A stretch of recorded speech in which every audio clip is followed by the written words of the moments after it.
6:38, calling the meeting to order. Roll call, Curtis. All right, we're going to do the roll call. Aldana. Present. Allred. Devalle. Galdera. Here. Hulls. Kachuk. Kim. Present. Present. Lee. Here. Quadri. Robati. Salas. Here. And we have 7, which is a quorum. Okay. Moving on to 3A, Honolulu Fire Department.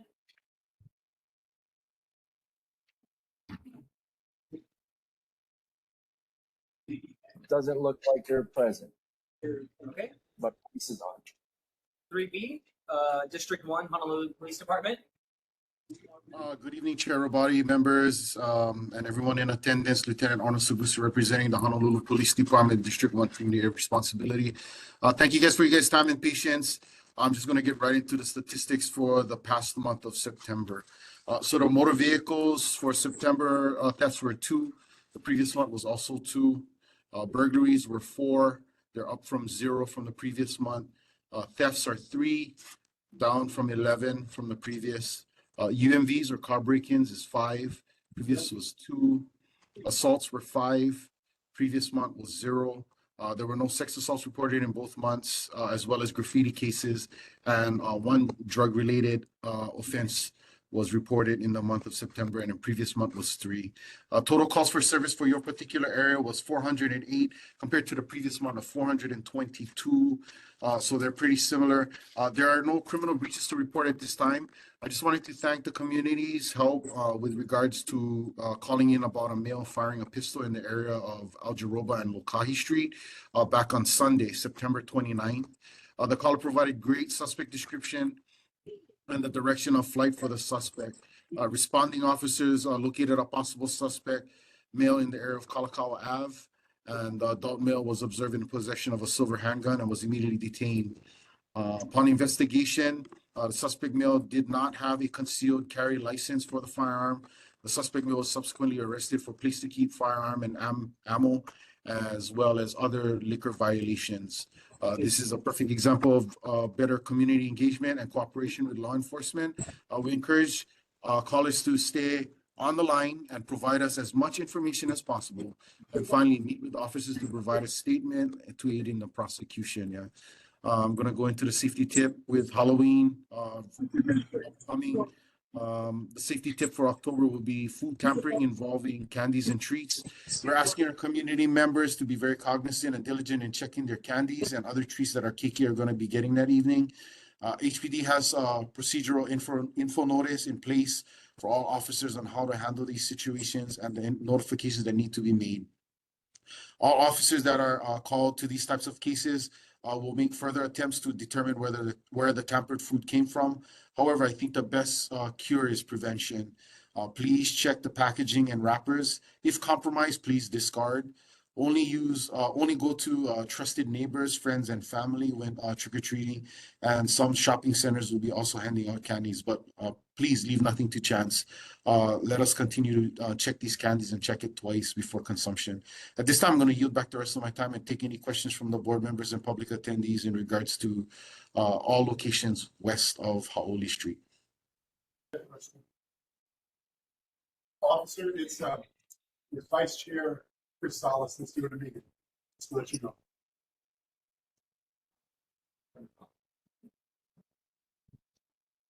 That's all.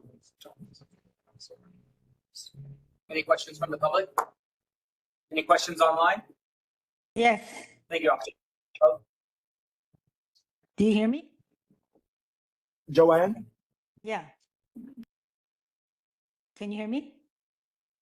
Yes, go ma'am, I ahead, can. Joanne. Okay. I have a question. Well, I've been calling Deputy Horikawa, and I don't know how the message is getting passed on to the patrol in our area, but we've been calling about illegally parked cars, abandoned cars, homeless in the park that are hanging their laundry posting signs. And this has been an ongoing issue. So I brought it up to Deputy Horikawa. And before that, it was Major Ogata. And now I think it's Major Tanaka.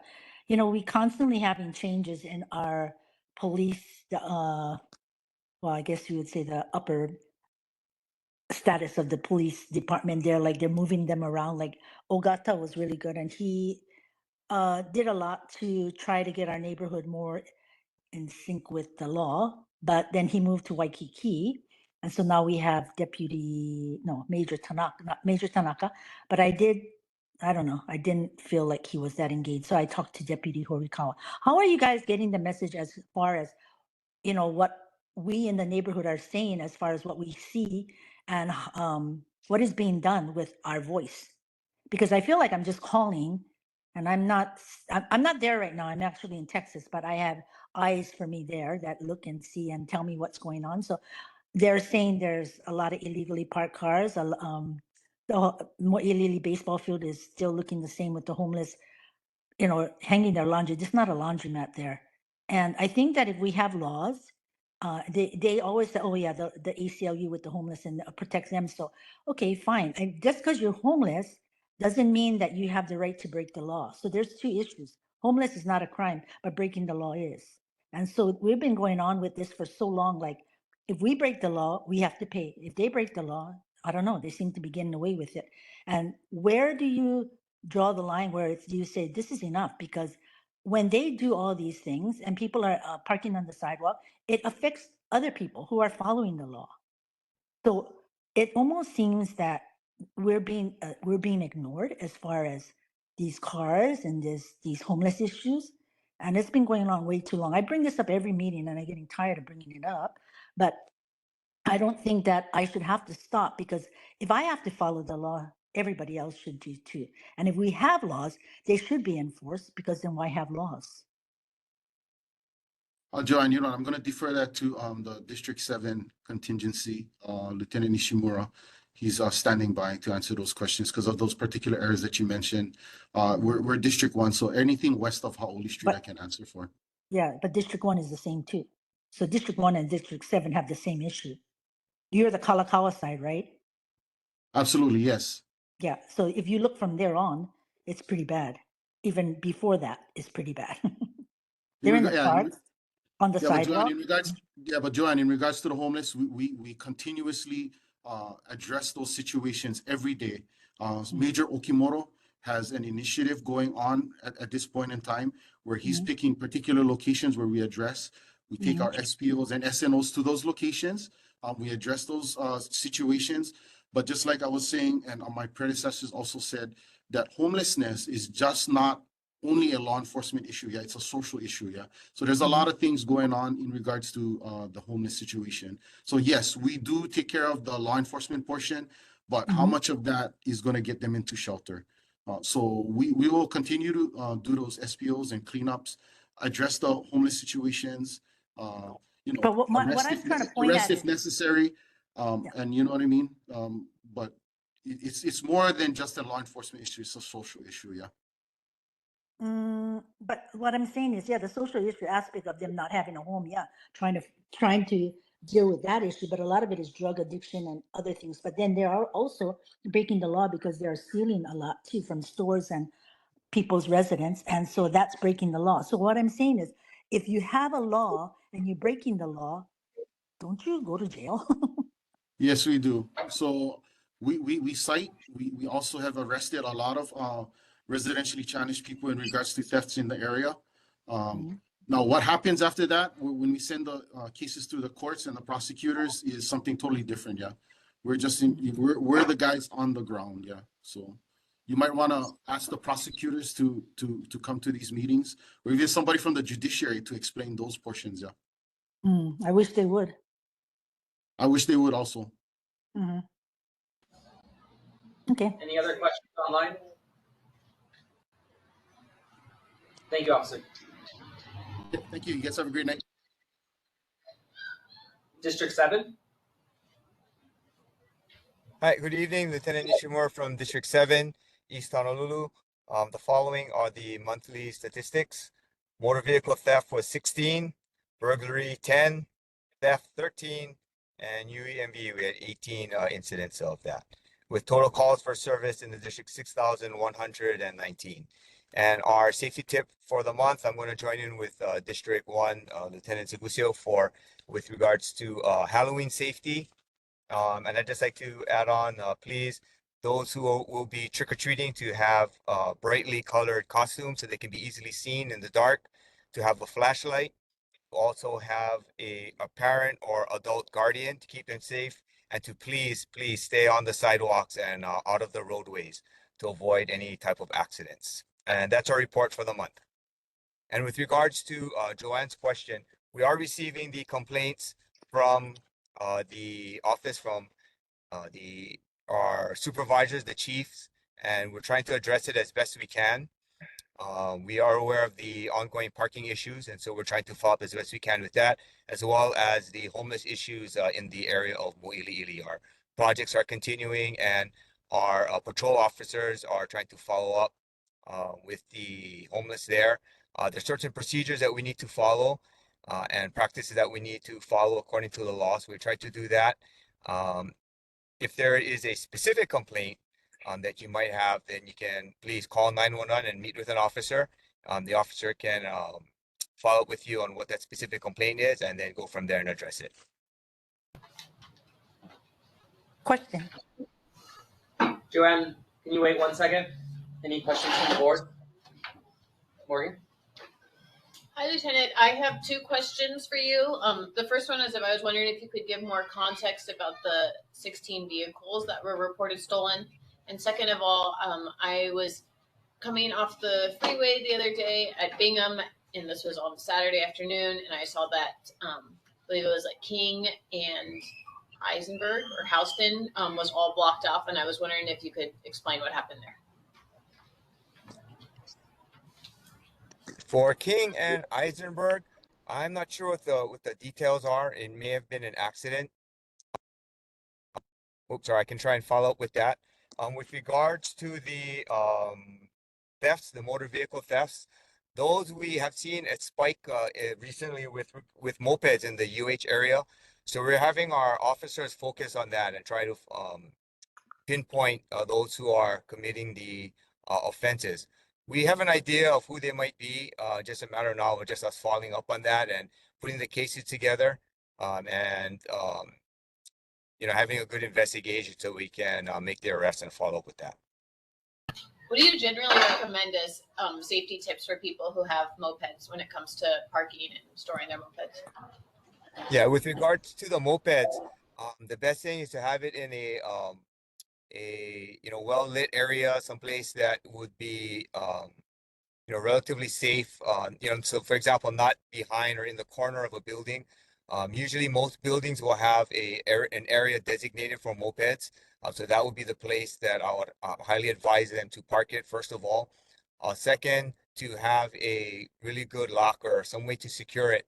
A chain or a lock. They have a lot of different ones out there now, but find one that's very secure. Go from there. Also, to take down the information of your moped, the serial number, when, where you bought it, description, those kind of things, because what happens is after they are stolen, oftentimes they get tampered with regards to the serial numbers and such. So having all of those things ready for officers is very, very helpful, and also to report it as soon as possible. Sometimes I'm not exactly sure why. Sometimes there's a delay, a day or two in reporting it. So if they can report it as soon as possible, that helps us to start looking and start our investigation.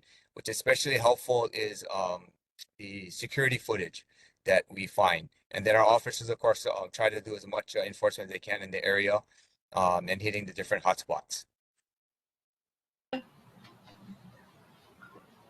I do have a question on mopeds. Has anybody noticed that or heard that they're getting a whole lot louder than they are normally? And what is the rule? Can one or two people ride on those? Is it just for one person, or can two people jump on that bad boy? So mopeds are for one person, and with regard to the mufflers, I think those also are enforceable. So our officers will enforce those on view.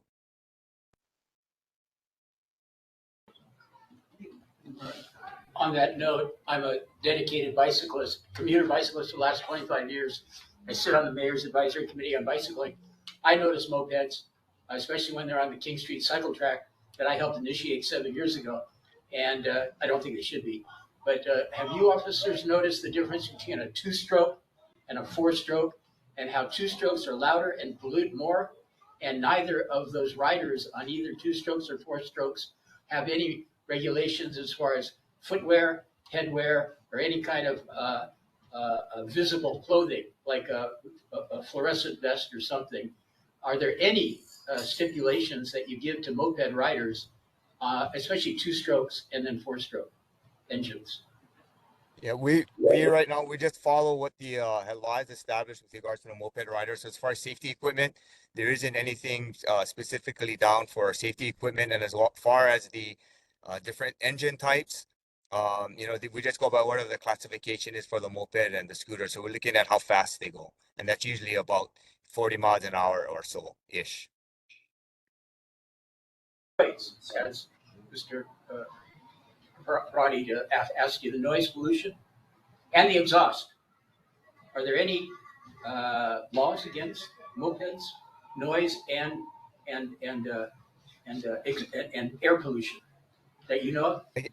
Yeah, not with regards to the air pollution per se, because we don't have like a way to test it, but it should be factory. It shouldn't be any like of the aftermarket different parts that make the mufflers louder or to produce more exhaust. So all of those things should be in violation. So especially the loud mufflers.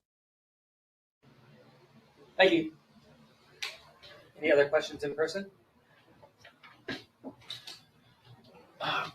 Good evening, Mr. Nishimura. Can you hear me? Oh, okay. So first off, thank you for everything you guys are doing. I know you guys have a lot on your plate in our neighborhood because we're a pretty busy neighborhood. Second thing is go Yankees. And third is I want to share my little walk that I had this evening on Coolidge Street, walking up to Baratania from Dayton. So today I walked up because there's been an ongoing issue with cars parked on the corner of Coolidge and Baratania area where the First Hawaiian Bank exit is. Cars continuously park on the sidewalk there. Earlier this week, I saw an elderly lady struggling to get past these vehicles parked on the sidewalk. They've been cited, calls have been made, and people have been, busting down the doors with you guys to keep you guys busy on that corner there. But today I walked up because I was going to take pictures and send it over to one of the constituents of Calvin Say, Chastity. So anyway, on the way up there, I walked up the building where DHL is, the abandoned building that's whatever slated for construction later this year or whatever. There was 3 vehicles parked there. One vehicle's been parked there for about 3 weeks. It's a white van. All 3 vehicles, there were people sitting inside there smoking meth inside, right in plain view as I'm walking up the street. The first one was a guy sitting in the backseat of his car, covered with the umbrella, smoking meth in his backseat with the door open. Second one was a female. She was crouched down on the floor of the passenger seat side with a meth pipe in her hand, and she was over there using meth. And then the other guy, the third guy, who's there every day for the last 3 weeks or so, he's been ongoing thing. And then another thing was we did a walkthrough with Chastity and some other people. During our walkthrough, we also observed over there at the Mōʻiliʻili baseball field where children were playing baseball practice. Right when we were walking by, I told them before we even got to that corner, I said, I'm going to guarantee you that within 50 feet or 50 yards of those kids playing baseball, you're going to see people using meth. We didn't even get halfway to the park. The first camp we came across, the guy was holding 2 meth pipes in his hand. And he looked at us and said, hey, how's it? And so this is happening right there in open view, right? And I know you guys have laws, like we need to see them using it in order to enforce it. But I'm trying to think how else can we go about enforcing it? Because to have children playing baseball in the baseball field out in public and having these guys smoking meth right in front of them, that's kind of a crazy situation. I don't know if you have kids. I have kids, and I'm sure that people, whoever in the district representatives, the city council people, all those guys, I don't think they have people smoking meth in their neighborhood. So I don't know why Mōʻiliʻili and McCully area is okay for people to just come pop their tent up right inside the park and start smoking meth in front of children. You know, that's a daily thing, ongoing. I just took a 10-minute walk up the road and observed 3 people on Coolidge Street. And for some reason, the people that were parked over on Eisenberg are slowly congregating onto Coolidge Street. So I want to ask you, what are you guys going to do to start cracking the whip in this area? Because we don't only have children playing baseball, we have elderly people walking up. And one of them was my neighbor across the street. Some homeless guy snuck up on her while she was unpacking her groceries from her apartment. She's an 80-year-old woman. And she said, Meryl, this guy scared the crap out of me today. He snuck up behind me and he came right up to my shoulder and said, hey, you get $2. This is what our elderly people have to deal with in our neighborhood, because the homeless continue to take up residence in our area. And then I had a personal issue with one last week. Sorry for taking so long. I just wanted one last one. Last week I caught a guy digging through our dumpster, and he was searching for personal information. He was going through envelopes. He was doing all that kind of stuff. And when I confronted him about him, we got into this heated argument. It was about 6 o'clock in the morning. That's how my day started, arguing with a guy digging through the dumpster. Prior to that dumpster was moved. Another homeless guy pulled the dumpster out, slammed it into the back of my car, and now I get caught with a $250 damage to my vehicle that I got to pay out of pocket because these homeless guys are just wreaking havoc in our neighborhood. So I'm hoping, and I know you guys got your plate full. I know you guys are doing everything you guys can. I'm not saying you're not, and I appreciate everything you're doing, but is there some way we can step it up another notch to start addressing these issues? And the last thing is that issue that was on Saturday. That was a 59-year-old moped rider who got smashed riding his moped on Barrett 10 the other day. I got caught in that the other day too. So he got taken to the hospital in serious condition. So that's all I have. Thank you so much for your time. You have a good evening. All right, thank you. We appreciate your input, and we understand your concerns. With regards to the drug use issue, the difficult part for us being in patrol is they'll see us coming, and so a lot of times they'll hide or dispose of the drugs before we get there, because we're uniform and we're operating marked vehicles. So they do see it. So that's difficult for us to catch on view. But what I can do is I can pass it on to some of our plainclothes investigative units, and they may be able to get down in that area and do some enforcement, and hopefully they can try and mitigate some of that. But we can also have our patrol officers make more checks in that area of the Mōʻiliʻili field and down on Coolidge and that Eisenberg area. And we'll try and see what kind of people are there, and we'll see what kind of information we can get, and try to enforce whatever violations we see. If that is parking or with regards to their vehicles or other on-view violations, we can try and address it that way. With regards to the homeless issue, in the neighborhood, we really understand all of your concerns, and it is a very, very difficult problem to solve. And as Lieutenant Segusio had mentioned earlier, it's not only a law enforcement issue, but that's a community and a social and societal issue. We do the best that we can. If there is a specific thing, like I said, please, we want to encourage everyone to call 911, and we'll get there, and we want to meet with you guys so you can see specifically who we're talking about, what the issue is, and so that we can address it right there. That is probably the best way, at least for us, to address the specific issue. And we'll try and up the patrols in your area, and we'll try to up the enforcement. We do have other units that are not on patrol, but they'll come out and they'll do special projects. And I know they are working in your guys' area right now, but I will pass on these specific concerns to see if they can target the specific locations to see if there's something else that they can do also. Okay, so do you have a pen and paper? I'll give you the address, not the address, but the license plate number of that vehicle. I Yep. have it on my phone. I sure do. The license plate is 308 Tango Yankee Foxtrot. It's a white Chevrolet van. Tags are expired 0223. So, yeah, and he popped up, like I said, about three weeks ago, and he's been ongoing, you know. Okay, got it. I'll have somebody go down and check it out. Thank you. Thank you.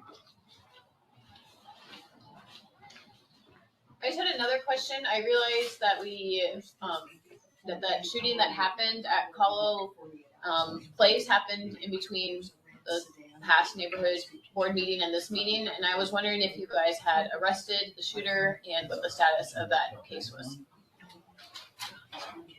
Yeah, I'm sorry. I don't have any updates for you at this time. I can try and find out a little bit more.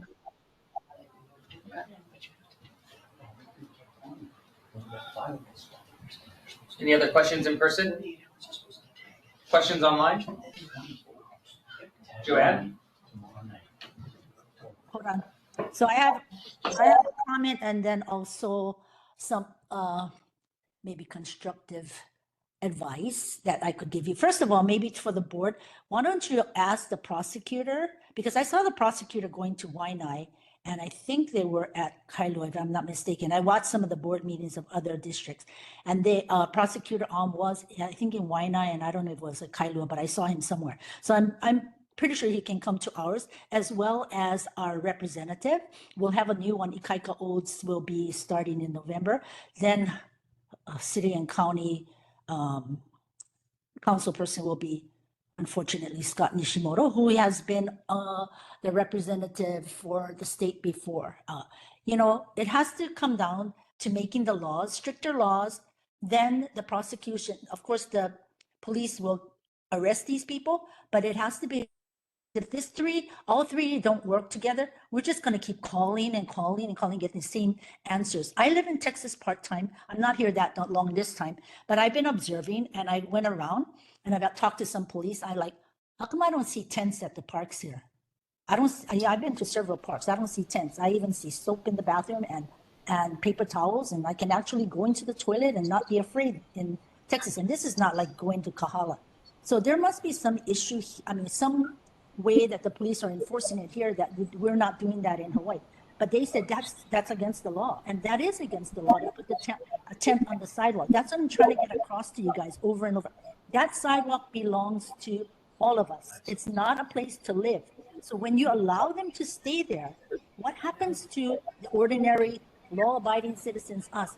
Why do we have to always be sacrificed is my question. We're sacrificed for this. We have to put chain and locks. You're telling us to do everything. We got to get an alarm for our house. We have to pay for all these criminals. These criminals should be put away until they know how to behave. So that's what I'm trying to get the whole government to look at this whole thing together, the prosecution, the lawmakers, and you guys. Because if you guys are not working together, it's not going to work. It's going to be the same answers we've been getting for 10 years. And I'm coming on this meeting and having to talk about this over and over and over, and nothing.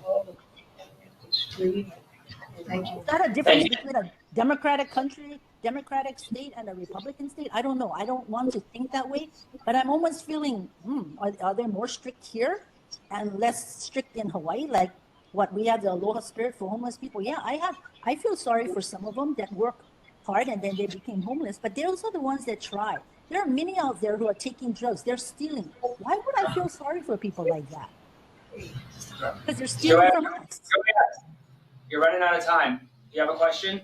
That's the question. Like, why can't you guys bring the prosecutor and our legislator and everybody together at the same time so we can ask them? Because you're just saying, it's the prosecutor's fault or this and that. And I know the police have to just enforce. They're not the ones to make the laws, so I don't blame them.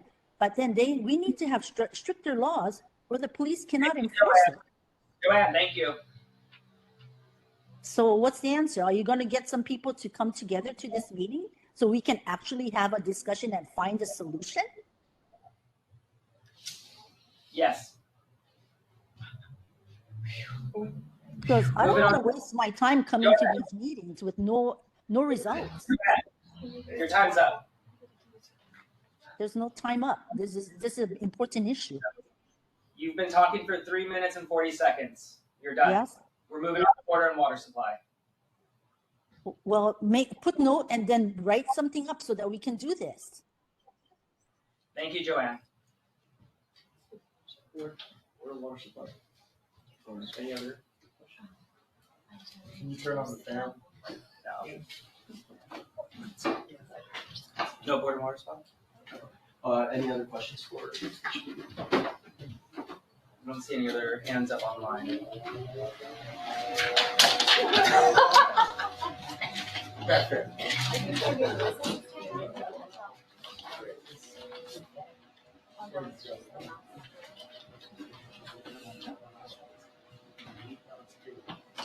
Online, can you hear us? Yes, we can. Okay. Any other questions for HPD? Okay. Thank you. And then no board and water supply? No board and water supply. Moving on to approval of written summary. Any corrections? No? Do I make a motion to pass, right? You can ask if there are any corrections, but if there are none, they'll be adopted. Any question or any corrections to the? Not at all. Very good.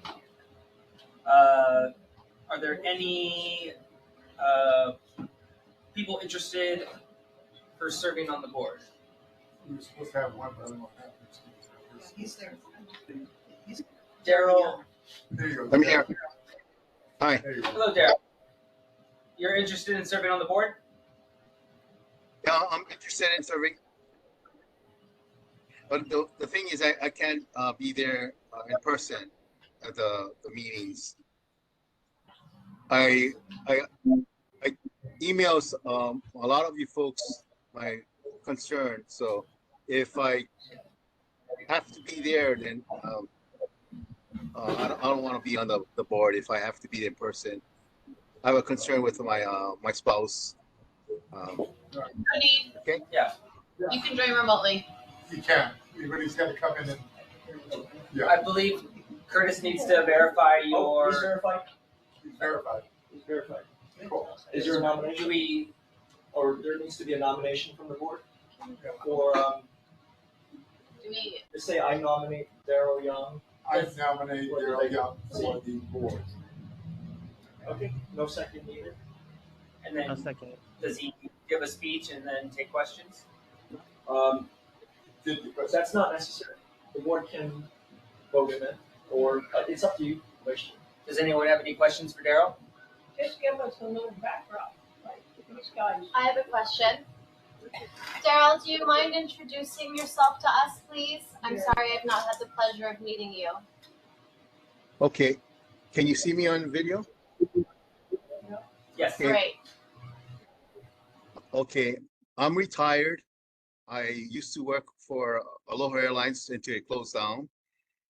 And so I've been taking care of my wife 24/7. She has stage 4 cancer, breast, brain, bone,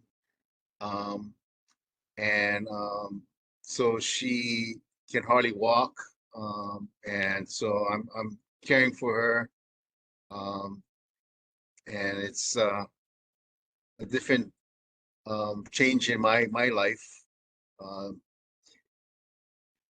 Anything else I need to share? I have children. I have 4 children. They're adults. I have 6 grandchildren. I live on Mōʻiliʻili Street in the area of Hawaii School and Ilani School.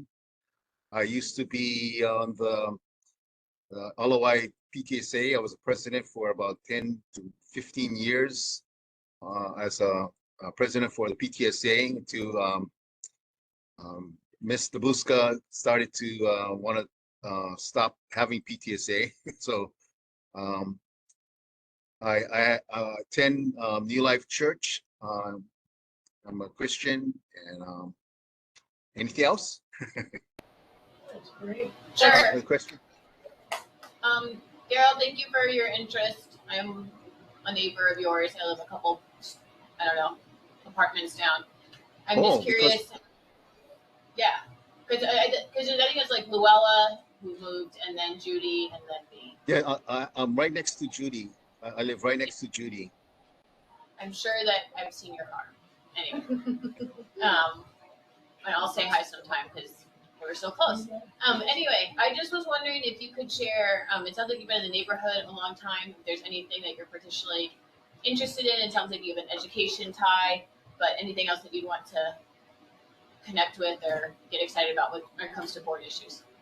Well, I've presented myself several times during the meetings in regards to, I walk every day, my dog and myself, and I shared about the lights on the pomegranate, area around the dog park. I noticed that, the lights were off, the lamps, the light poles. So I shared this with Calvin State's representative, and they came through pretty diligently, and that's why I got started to get more involved with the board, neighborhood board meetings, and I'm interested in just helping out the neighborhood. That's what I want to do. See it safe. Yeah, I have a concern about the Yolani school. When the school traffic that's goes on daily. Weekdays. That's I know a lot of folks have made complaints about it. But that's why I'm concerned. I have interest in being on the board to maybe help with any way I can. We need you. Thank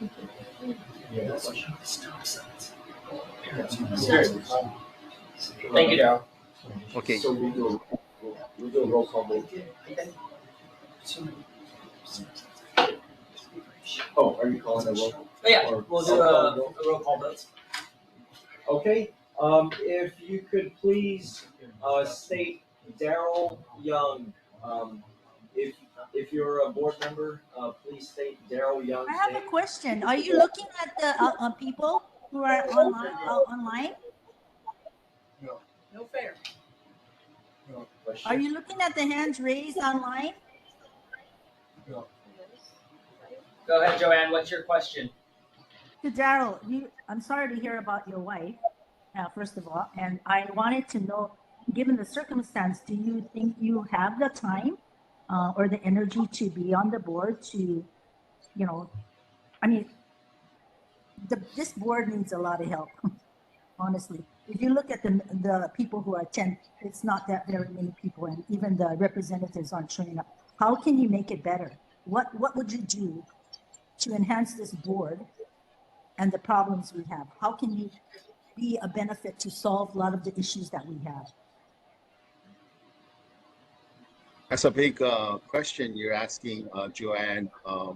Well, if I were the president, like the president and the vice president, I just want to be that would help in any way I can.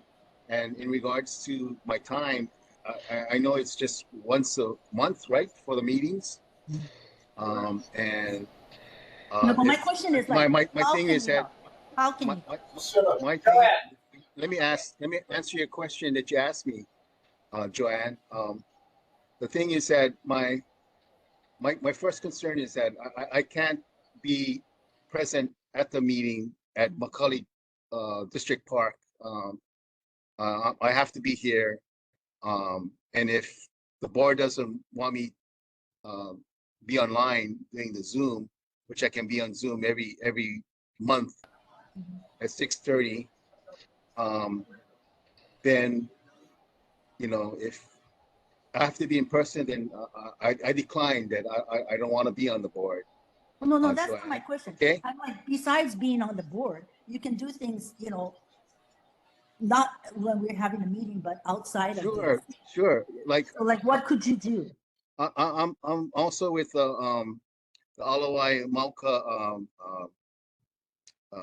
committee with Laura, that we've been talking to a lot of the neighborhood people for the bridge concern. That's the least of my concern. And so She's not supposed to be you, speaking. you know, I'm just want to be part of the, you know, I really don't want a bridge down by University Avenue. That's one concern. I grew up there I've been in the neighborhood for over 50 years. You know, so I mean, even 60 years, I would believe. I was brought up and raised on Lawiki Street. I went to Alawai School. I went to Iolani School. I went to UH. So, you know, my family, I have a apartment complex that's my apartment. So, you know, I have a concern that, you know, I have my family lives there too, in my complex. So my grandchildren, my children all went to, you know, Alawai School and also to the other middle school and high school. So, you know, I'm going to be around for a while. So that's why I have a concern for, you know, about our neighborhood. Thank you, Daryl. Yes. Yeah. Okay. Thank you. Thank you. Okay, so now we'll proceed to the roll call vote. Is that okay with the board? Yes. Okay. Aldana. Daryl Young. Daryl Young. Ulrich. Absent. Devalle. Absent. Galdera. Daryl Young. Thank you. Edward Holtz. Daryl Young. Young. Kachuk. Daryl Young. Young. Kim. Daryl Young. Thank you. Lee. Daryl Young. Thank you. Quadri. Absent. Robati. Daryl Young. Daryl. And Salas. Daryl Young. On a vote of 7, which is quorum, Daryl Young, congratulations. You are now a board member of Neighborhood Board Number 8, McCully, Mōʻiliʻili. If you don't mind, we'll do a quick 5-minute recess to swear. 5-minute recess. 5-minute recess without objection. Okay. Meeting is resumed. You can call the board back to you. Calling the meeting back to order. Do we have anyone else interested in running for a vacant seat?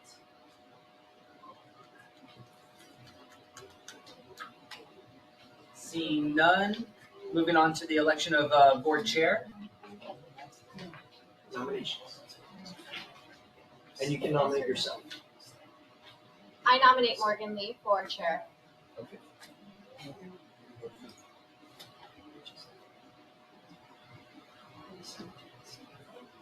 Second's not necessary. Any other nominations?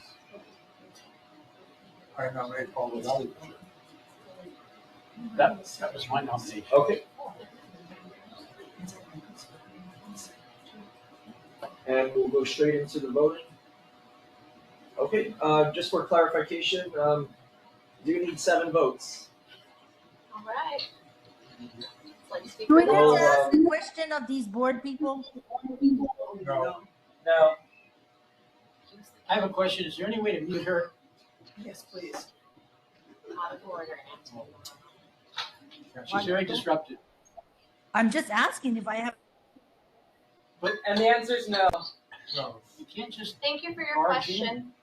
Okay, we'll go on to the roll call vote. For chair, either state Morgan Lee or Paul Robati for chair. State the name of the person you would like to vote for chair. Okay, starting from the top, Aldana. Morgan Lee. Lee. Del Valle is absent. Allred is absent. Caldera. Parvati. Robati. Kachuk. Morgan Lee. Lee. Kim. Morgan Lee. Lee.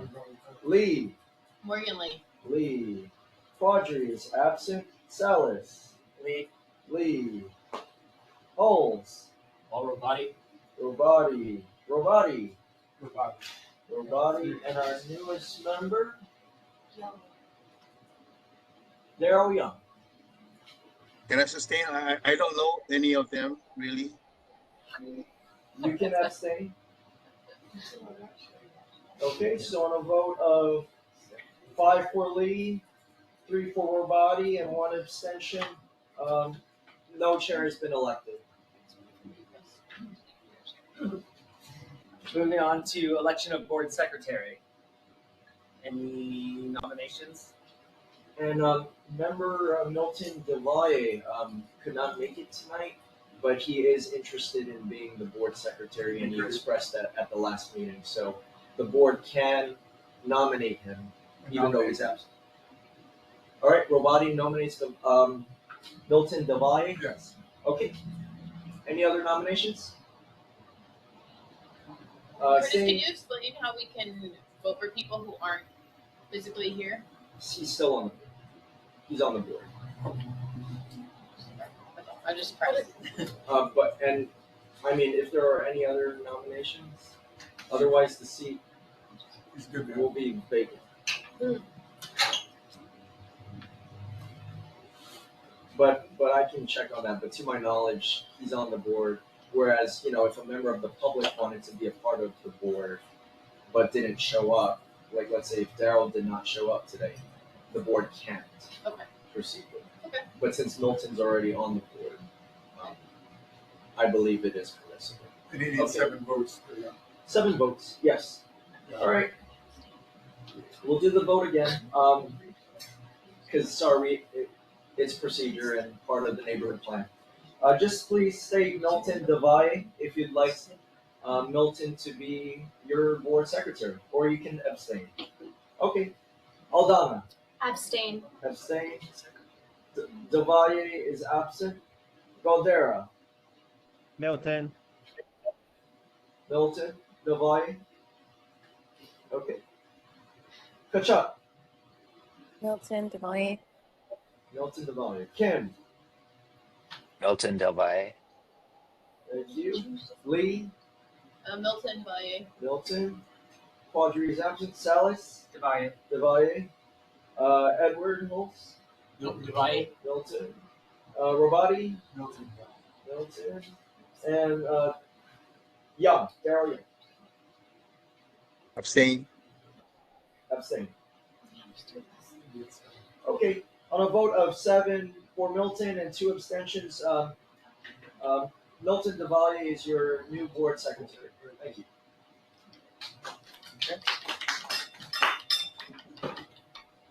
Moving on to 4E, motion to support the Kapahulu Mōʻiliʻili annual Christmas parade. Do we have a presentation at all, or anyone here for that? There's no presentation, but there is an open invitation to the board if you'd like to walk or participate in the parade. So you can just make a motion to support, and the board can discuss right now if it wants to participate, and the neighborhood commission office would provide a banner for the parade. I wanted to ride the fire truck. Is that allowed? We need to call in a favor to the fire You department. could ask the fire department. He didn't show up. Okay. I motion to support the Kapahulu Mōʻiliʻili parade. I second. And then any board discussion? You guys want to If I can ride the fire truck, I want to do it. only if you want to ride the fire, only if you can ride the fire truck? Yes. No. Have you seen the fire? I mean, maybe Paul can ride too. No. What? All right. What is? Do we know the date of it? Yes, the date of it is November. I thought they changed the date. Sorry, one. It is, there's a new date for it. Yeah, there's a new date this year. I read it someplace. Last minute. I will get back to you on the date of the parade. That was why the Lions member attended last year. Last meeting. Is there a second for motion by Lee? Paul did. I did. Rabati seconds. Okay. For the beat, right? Yeah, I'm gonna ask. I was hoping they'd be here so fast. And would you like to? Oh, I have a quick question.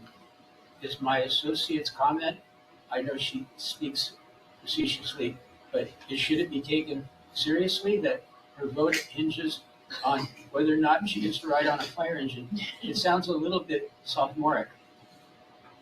Is she, I just need to know, is she for real? We can put an ask in. Is to ride on the fire engine?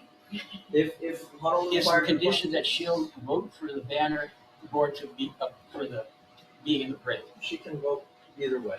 I'm saying, is that her reason? That's what she said. That would be my preference. Of Her course, preference. if they deny me, I won't force It's not a myself on the stipulation. fire Thank truck. you for qualifying. Was it a stipulation? So the parade is on Thursday, December 12th at 6:30 p.m. And it's expected to have 250 marchers and 5 to 8 vehicles. And yes, the board is welcome to participate. I've emailed Linda of the Lions Club. Is this something that we have to come to consensus, or we just say? No, it's an open discussion. But Say, the fire department request will, I'd like to participate. yeah, we can do that. we'll participate. Okay, great. And we'll do, you can do it by unanimous consent, or you can ask for a roll call vote. Vice Chair, what's your preference on that? Motion to, because the motion is to support the parade. You could do roll call. Roll call? Okay, we'll do a roll call vote. Motion to support the Kapahulu Mōʻiliʻili Lions Club Parade that is on Thursday, December 12th, 2024 at 6:30 p.m. Allred, absent. Aldana? I Aye. Devai, absent. Galdera? Aye. Aye. Kachuk? Aye. Aye. Kim? Aye. Aye. Lee? Aye. Aye. Quadri, absent. Salas? Aye. Aye. Hulls? I support it. Support. Aye. Rabati? Aye. Young? Yes. Aye. Aye. Motion carries by unanimous, or 1, 2, 3, 4, 5, 6, 7, 8, 9 votes in favor. Okay. We're good. Excellent. Moving on to 4F, the resolution urging legislature to adopt good government reforms. Yeah. Hi, everyone. So to introduce myself, I'm Wookie. I'm a member of this board. I know we had technical difficulties last time, so hopefully everyone has access to the resolution this time around. I'm proposing this resolution in my personal capacity as a member of this board, and the rationale is pretty simple, which is that we need good government reforms to restore the public's trust in the way the government, and specifically our legislature, operates. And this is all the more important in light of a string. By the way, can everyone hear me? Because I can't hear anyone. Oh, okay, perfect. This is all the more important in light of a string of high-profile scandals involving elected officials violating the public trust. And the resolution would build on the work that was already started by the Commission to Improve Standards of Conduct, which issued its final report in December 2022.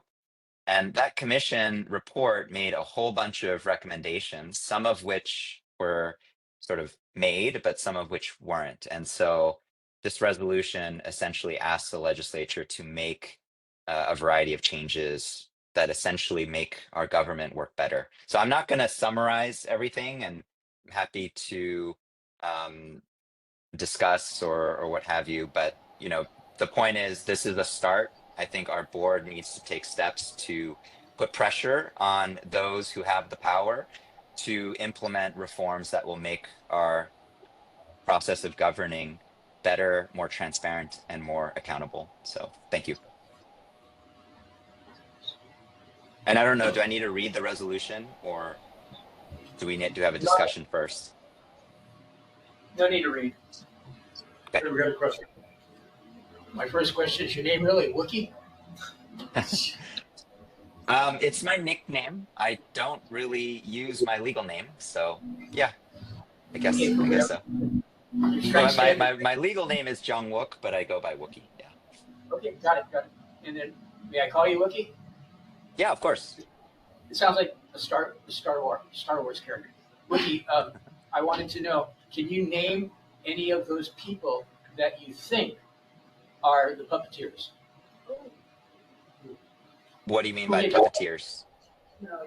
It's obvious. Excuse me, the lady has a comment. You want to give her a microphone? No, it was to you. You have a question about the bill? Or the resolution? Just the resolution. He said, and then he finished, and I simply wanted to ask him, can he maybe expand who he believes are the legislation that needs a certain standard of conduct because they're failing right now? Who are they? The issue is not about any particular legislator, but some of the high-profile scandals I'm talking about involve, former legislators, including Kalani English, Representative Ty Cullen. So they're one among several legislators who've been prosecuted for taking bribes. So that's part of the context here, right? Is that there have been incidents of serious misconduct by elected officials.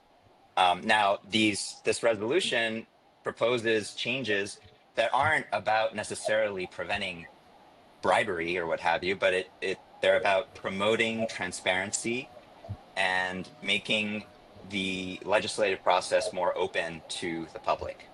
And so, yeah, I think the language of the resolution speaks for itself, but hopefully that answers your question.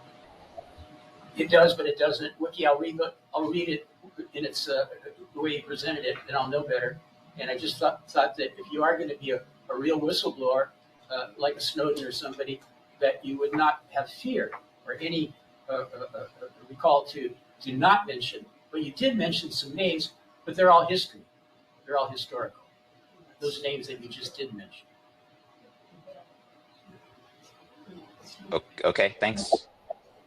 Yeah, no, that's what I'm saying. Man up, man. Be the whistleblower.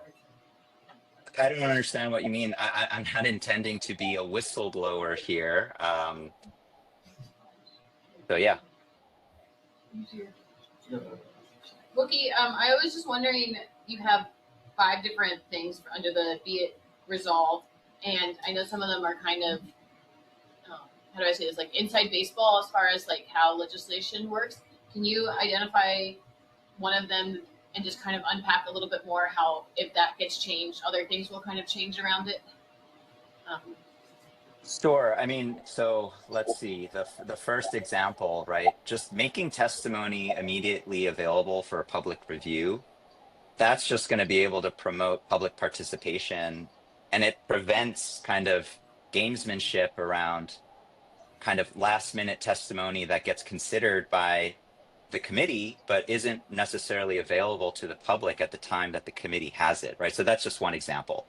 I'm happy to go through other examples, but the second example being about voting, right? The part of the issue is that when legislators don't need to take positions or don't need to vote on bills that come before them, they're able to hide kind of their positions, right? And that can also be harmful. And it's important that legislators do take their positions and make them known to all of us on the different bills that come before them.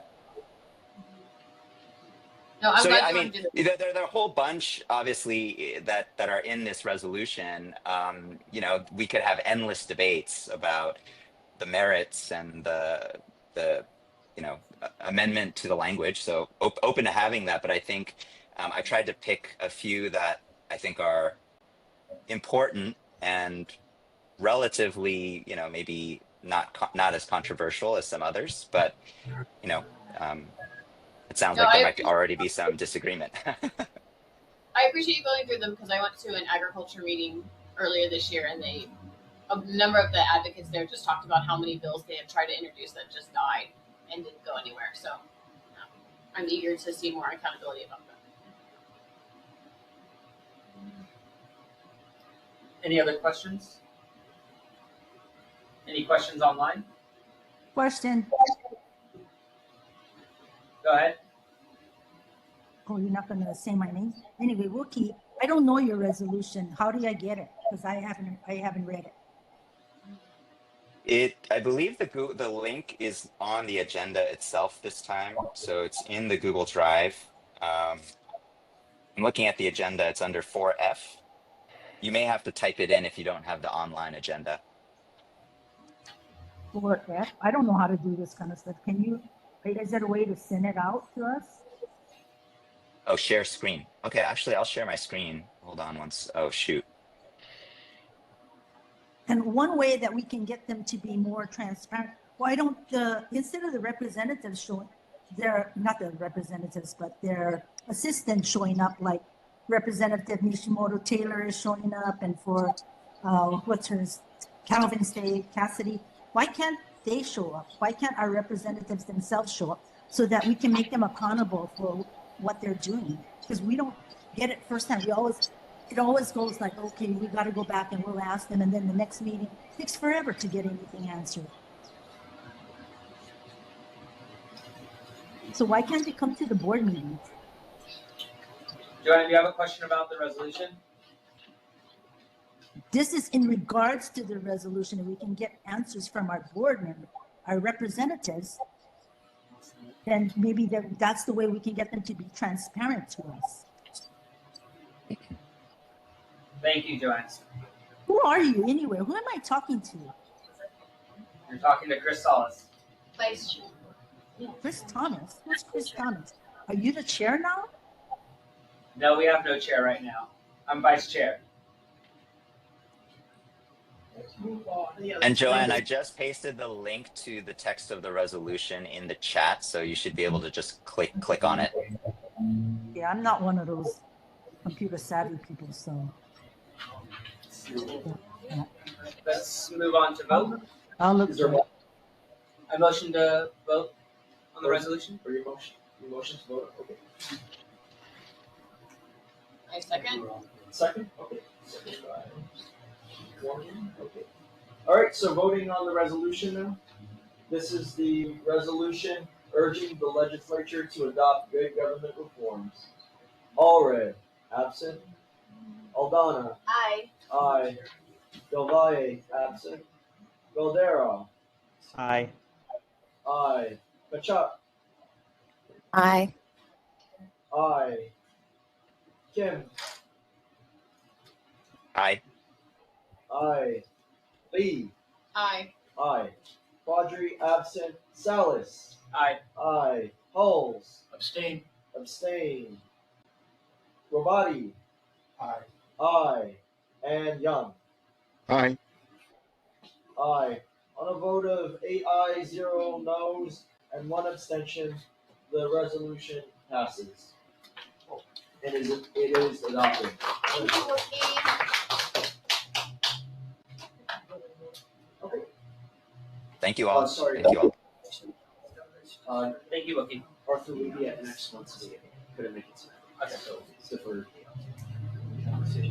Moving on to 5B, the green stormwater infrastructure in the LY watershed. What happened to 5A? He didn't make it. Oh, okay. We have Cyrus Howe. Hawaii Green Growth is not online or in person. Deferred. Moving on to 6A, Bear Rick Langiardi's representative. You couldn't be with us tonight. We'll try again in 2 weeks. But yes, I do have a copy of the mayor's memo for board members, for the public, and the public too as well. We have Calvin Say. Curtis, we lost the video Hi, feed hi. online. This is Chastity. I'm Santiago. I'm here for District 5 for City Council. Thank you, Chastity. Go ahead. Hi, thank you so much for having me. So I just wanted to share that on the 25th of September, we did do a constituent walkthrough. Meryl, who is in the audience, is one of them who did join us. During the walkthrough, one thing and a constant issue that I did observe is there are a very large amount of abandoned vehicles. So that, and obviously the homeless issue that's affecting the old stadium park and the Mōʻiliʻili neighborhood park. And another thing was there was a lot of food trailers that were abandoned in the area. So our office was able to get that Dole Whip trailer that was all smashed up on King Street. We were able to get that towed away, and we're also working with HPD to address some of the other homeless issues in the area.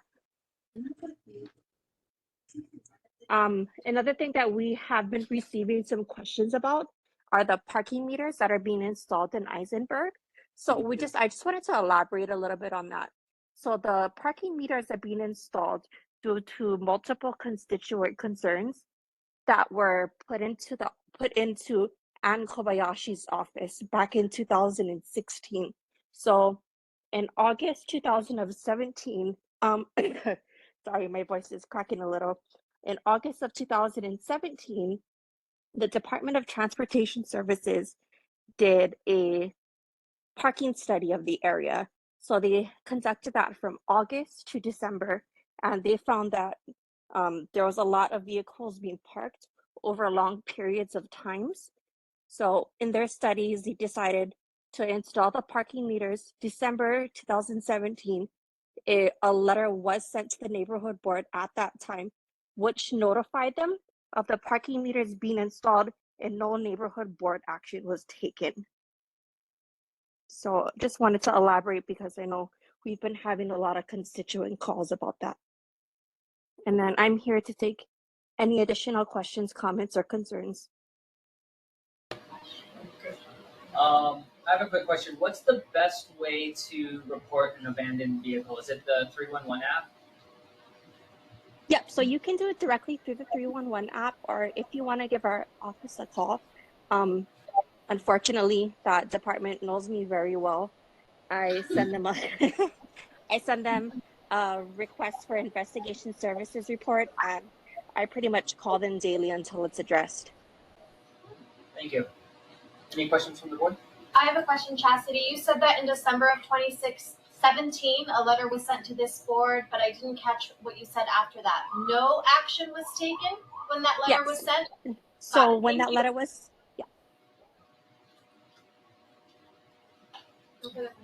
Any other questions from the board? Yeah, I had another question about what constitutes an abandoned vehicle. I had heard from someone that is 24 hours. Is that correct? Yeah, so that is correct. So any vehicle that is parked in a location for longer than 24 hours is considered abandoned. A lot of times HPD doesn't know, or abandoned vehicles doesn't know if it's abandoned until it's actually reported. So then what will happen is abandoned vehicles will monitor the vehicle over a period of time. If they see that it has been parked there for more than 24 hours, what they'll do is they'll put a notice on top of it that says abandoned vehicles. If in that 24 hours after that sticker is posted, if the car is still there, it can be towed. So I totally understand. I can ask this to law enforcement next time, but I know that some people have used that in a retaliatory way towards their neighbors, and I'm just curious if you have learned why the 24-hour window is so, I don't know, why they have such a narrow window for what constitutes abandoned, given that people park their cars for much longer periods oftentimes. That I'm not too sure of, but I can definitely check with the CSD division about that. Yeah, and if you, I just would be curious too how people dispute that if they are just saying I didn't use my car for a day, how they would, Okay. say something. Anyway, thank you. I appreciate You're your work welcome. here. Questions from the public? Council go first. Can I ask you a question, Jesse? Yes, go right ahead. Kalakaua Avenue is, there's a, what is it, next to, what is it, Hotel, Kalakaua? Kalapaki. Yeah, they have a couple of cars right in front of the hotel. It's a pretty rundown hotel. How come those cars have utilities? So that is actually that situation is a little bit tricky. So with a lot of private properties, there is an easement that fronts the private property that falls under half their jurisdiction and half of the city's jurisdiction. So for that one, for example, specifically where those cars were parked right now, it falls under the private property easement. If say it were a little bit more towards the sidewalk, it would be the city's jurisdiction. Okay. Yeah, I don't want to be a punk or anything like that, but isn't that the way they deal with homeless people living on the sidewalk using half of it? That I'll have to get back to. I don't have a definite answer on that one for people that are half on, half off. Right. Okay. Thank you. Okay. Hello, Chastity. Can you hear me? Can you hear me, Chastity? I can hear you. Okay, this is Laura Ruby. I was at Neighborhood Board 5, and I raised the concern about where council members say, and you took it to him, I guess, and you made some arrangement to go to Iolani School to have the representatives there come to our neighborhood board to address the horrendous, and I mean horrendous, traffic problems we have morning and afternoon, and clogs the entire neighborhood. And I'm not saying just our neighborhood, I'm saying it goes all the way into Kapahulu and Makiki and towards Diamond Head, you know, all around. And you wrote back a response that Curtis relayed to me. And I would like to have the council member come next time, and also Chris, our acting chair, if he could do the invitation so that the representative could come. It would be on the food chain. It would be a higher up person on the food chain of Iolani School, so that we could get some satisfaction very quickly. My suggestion is that they approach the Shinyo-en on Veritania, which has huge parking lots, and they do what is done at Kamehameha schools, which the parents drop off the kids with proper adult supervision, and then the buses go over to Iolani School. It's a simple solution, and it would really alleviate the traffic. We cannot move for 10 or 15 minutes at a time. Thank you. Can you do that, please?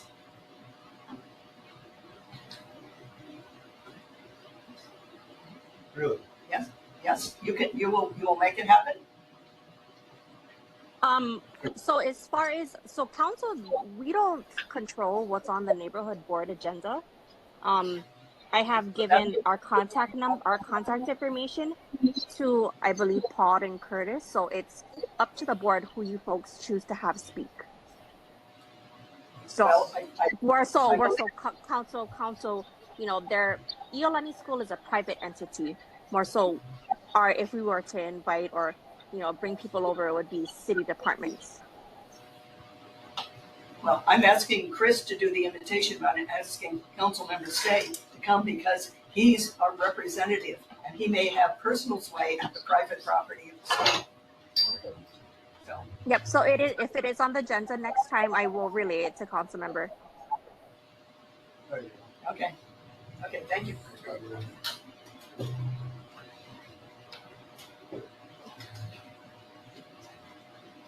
Oh, and if you don't mind stating your name for the record. Kate Payne, P-A-I-N-E, on the parking meters. I just wanted on the record that I went around and talked to people and they're not in favor of those parking meters, but we'd like to propose so we can make it so it's easier for people, and that would be to start the meters at 9 or 10 in the morning like they do at Kapiolani, so people can get to work. What's happening is the meters are crowding the cars that are already there. We don't want that many cars, but what it does is it chases the cars over into the adjoining streets, and it's going to make it hard for all of us. So I guess we have to accept it. Now that it's 7 years hence since the letter, if we have a copy of that, that should go on the record from 2017. But we want to know that if we can get those meters changed to start at 9 or 10 or 8 or something in the morning to give people time to get to work. Thank you.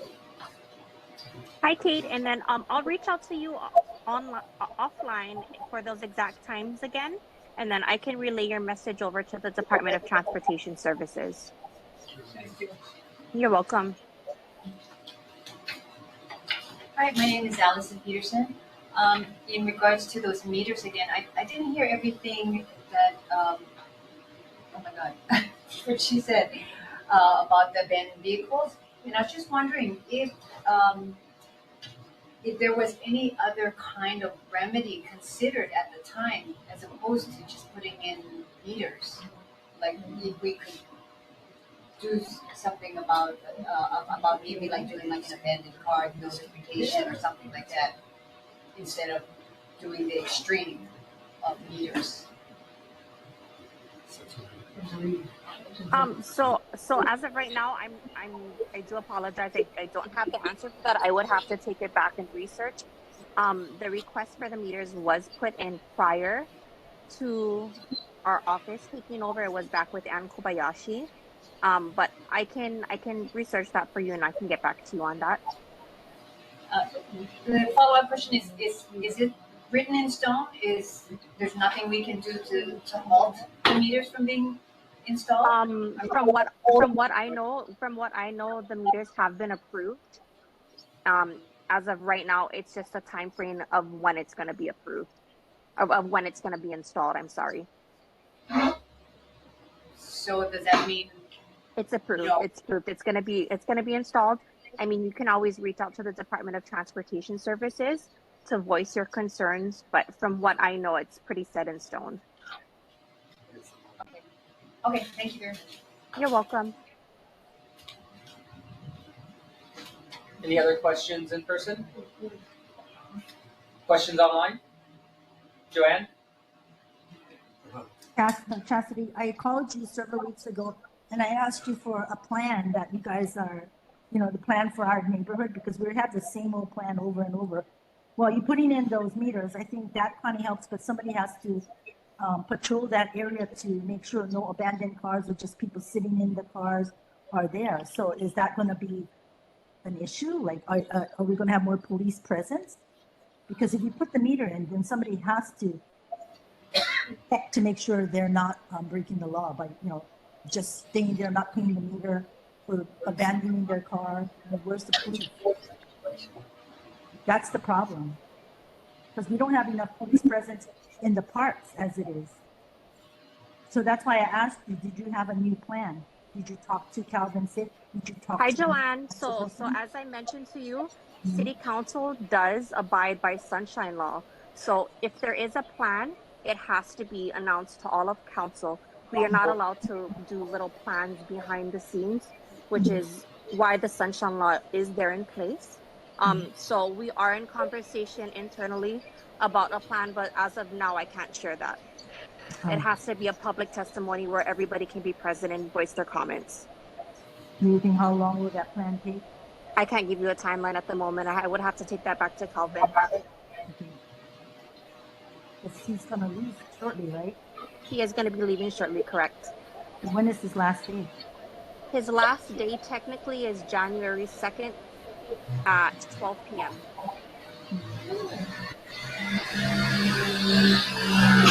Any other questions online? Thank you, Chastity. Thank you so much. Moving on to State of Hawaii official reports.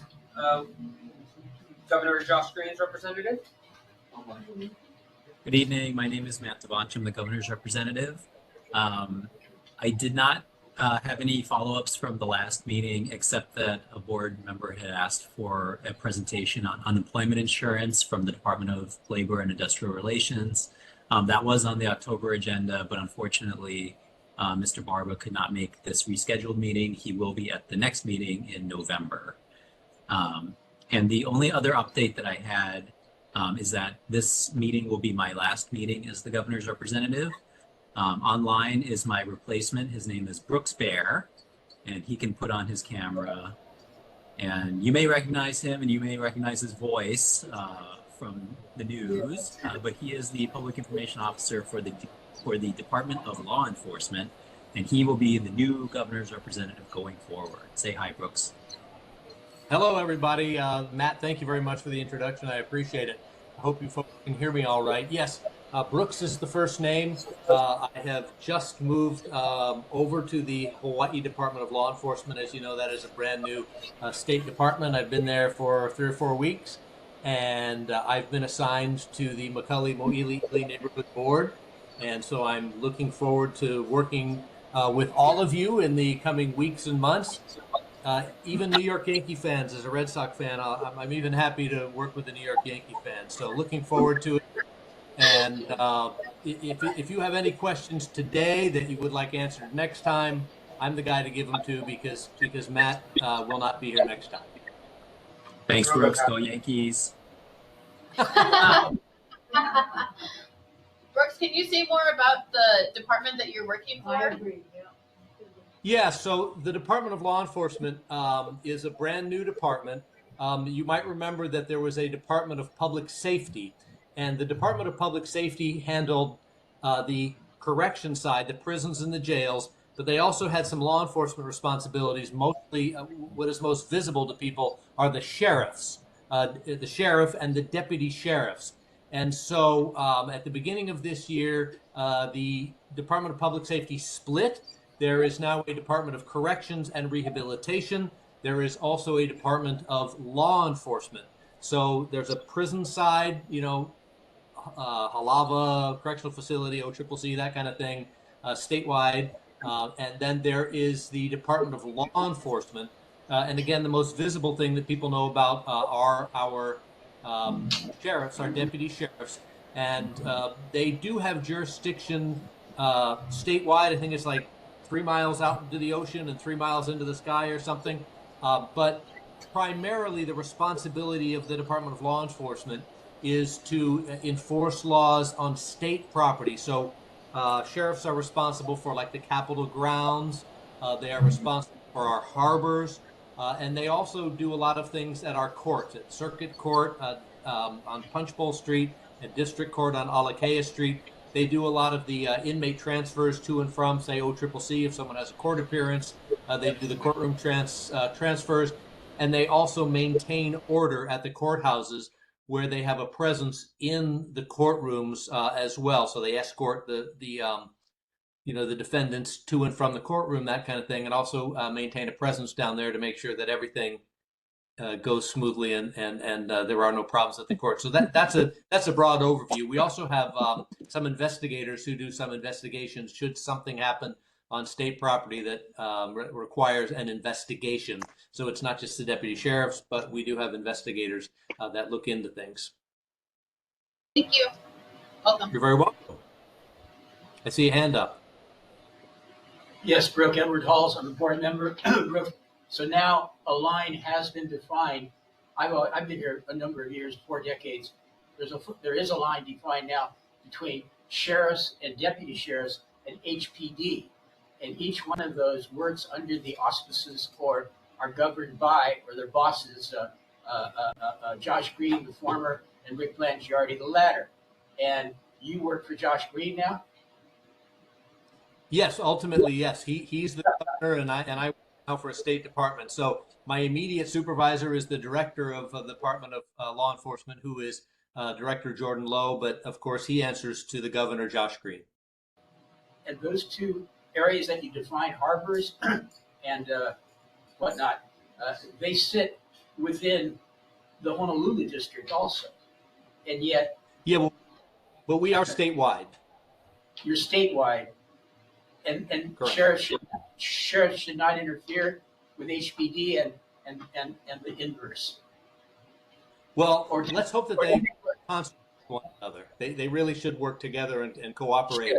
There are times when you will find both of them If there's something that happens on state property, HPD may have the expertise to come down and help us with something, maybe some scientific investigation or something of that nature. So, we are in constant contact with HPD.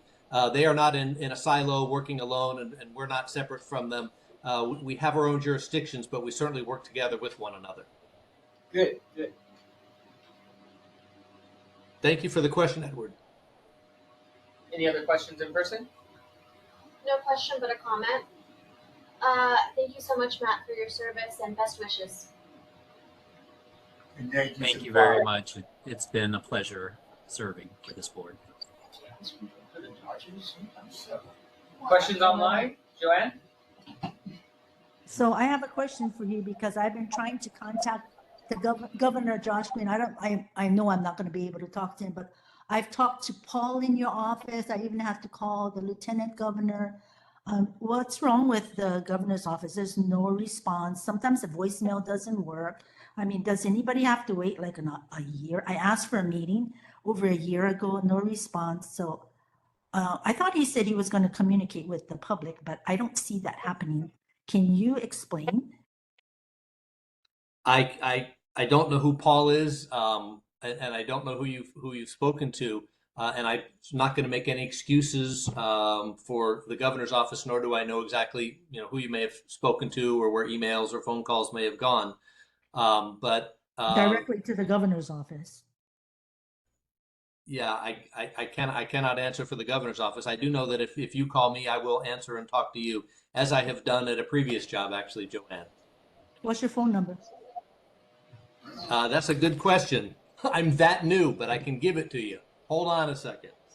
Actually, I could give you my email because that I remember. Weren't you in a different department before? I'm like a ping pong ball. I've been here and there. You might remember my face as the face of COVID during the pandemic because I worked for the Department of Health, spearheading COVID communications for the state. You know and then Scott I Morishige, was at right? the. You work with Scott Morishige? What was that? Scott Morishige? I know who Scott is, Yeah. but I don't work with him. Oh, well, you work. Hold on, I'm almost at my number here. I bet Matt knows my number because I was texting him from it. I just, when you get a new cell phone. Okay, are you ready, Joanne? Yep. Okay, of course you know the area code. Yeah. But the best number to get me at is 587 5051. 587 5051 will ring right at my desk. Okay. And could you also, I know that you're not in the same department, but can you ask John Mizuno, did he show up the last time to our meeting? I don't know because I wasn't there. Yes, he did. He's another one that you cannot get a hold of. I believe he was. Did he? Yes. Yes. Oh, the last meeting? Okay, I wasn't. So 587-5051. Yes. That's it? I'll be here next month too. I don't know if you're hanging on to that. I had November, what was it, 7th as the next date, but maybe that's going to move because this is happening now. I don't know, but I'll follow it online and I'll be there whenever the meeting is. Okay. November 7th is still the meeting date. Yes. All right. Thank you. Any more questions? Thank you. Moving on to University of Hawaii at Manoa. Not here in Senator Ihara. I don't see him online either. Okay. But Senator Fukunaga's. We'll take it. Thank you. This is the de facto chair. De facto. If you want, I pass it out. You should just pass it down. Good evening. Just wanted to follow up at tonight's neighborhood board meeting to the discussion that I had with the neighborhood board members last month, encouraging people to participate on the PUC development plan amendments. And so part of what I provided in this month's report is a sample of one of the other neighborhood board's resolutions in which they previously adopted the resolution articulating their concerns with some of the density increases that are proposed in the development plan. Now, I'm not suggesting that you do anything this complex and detailed, but neighborhood board number 5 does have a number of people who have been following the process very closely. And since many of the legislators are kind of in flux right now, I did want to come back and at least share that with you and offer to provide assistance. You would be happy to help set up meetings with some of the neighborhood board members from neighborhood board 5, particularly since this area, as well as my area, Makiki, Punchbowl, and the university area, are being proposed for greater density. And as you know, we are also the area where we have a huge amount of incoming traffic coming and going through our neighborhoods, even though they may not actually emanate from there. So if we're talking about increased density, I think we would first want to really encourage the city to identify how communities will benefit from that increased density before simply allowing additional affordable housing developments. I don't think anyone is opposed to affordable housing development, but we want to make sure that people can traverse the area safely. And that is another reason why on the city's Complete Streets projects, one of the things that was highlighted in this Sunday's advertiser was the fact that this region does have a fairly high percentage of pedestrian fatalities that have occurred in and around many of the heavily trafficked intersections. So I won't take additional time going through the report now, but I'm happy to answer any questions. Thank you so much for coming to the last meeting and this meeting to talk to us about all of this stuff. So along this area in Kapahulu that you're talking to us about, is the plan to build on top of the existing structures, or is the plan to kind of buy them, raise them, and then build new buildings on top of that? The way that the development plan amendments are currently framed is to talk about additional infill housing. So typically in, other parts of Makiki, I know that infill housing is sort of the type of housing where oftentimes, let me give you an example, Kinau Street, behind Safeway at Pi'ikoi and Kinau, there was one project that was recently built, which is a good example of affordable housing. It was built right between two existing structures. However, that particular project does not have parking. So, the fact that it's right on the bus lines and very close to existing shopping areas would seem to make that, a project that would be very positive for the community. But in areas where you have a lot of congestion, we would want to make sure that any kind of infill housing is appropriate for the size of the neighborhood that it's being proposed in. So that's a quick question. Sure. That housing you're talking about, people and whatnot, I noticed a sign there for the studio apartment is $1,400 a month, and that's supposed to be affordable. Yeah, so we're just doing the same thing. Well, one of the things that the Bill 7 types of affordable housing developments was intended to achieve when we first adopted it several years ago was to allow property owners who had small lots and who may have had apartment buildings that were kind of being, deteriorating, the ability to fix them up. And so initially we made that law very flexible so that you didn't have to have the full range of different apartment zoning requirements that other apartment projects may have had to have. And so that's one reason why you don't have parking necessarily for some of these projects. At the same time, when you talk about affordable housing, the range is between 30% AMI over to as high as 80% or higher. And so oftentimes what it really comes down to with the cost of living increases that we have been through, they're not as affordable as we would like, but they're probably cheaper than something else that could be built within that area. If someone were to build, like, say, a monster home or something that was kind of right up to the edges, of the property line and the boundaries for that property. I have one question. So, Kool-Aid Place was so much affordable housing.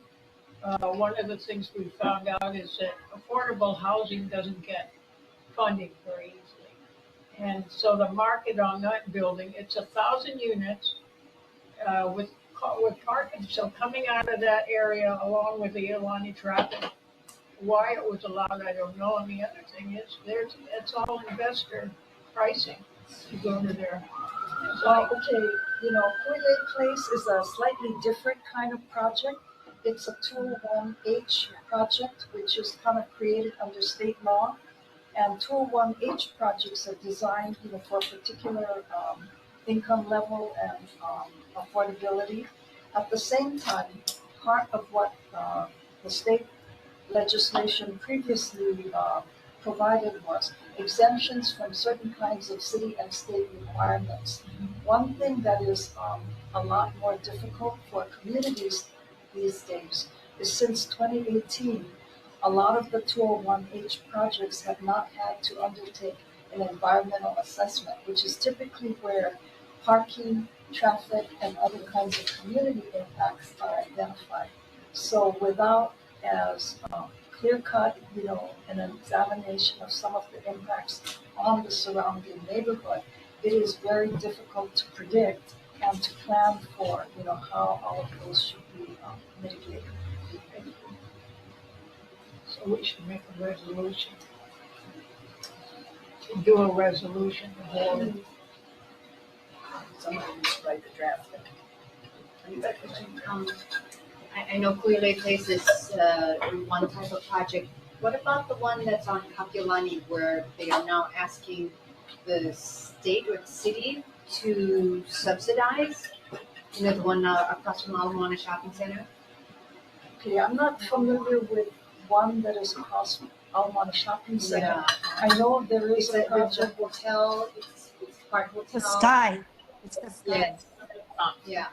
And part of the inventory is affordable, and there were studio apartments, and they couldn't sell because of, it seemed partially because of the limitations that they put on for qualifications or to be able to resell. Is that going to be something that we're going to see again, or is this something that is totally going to be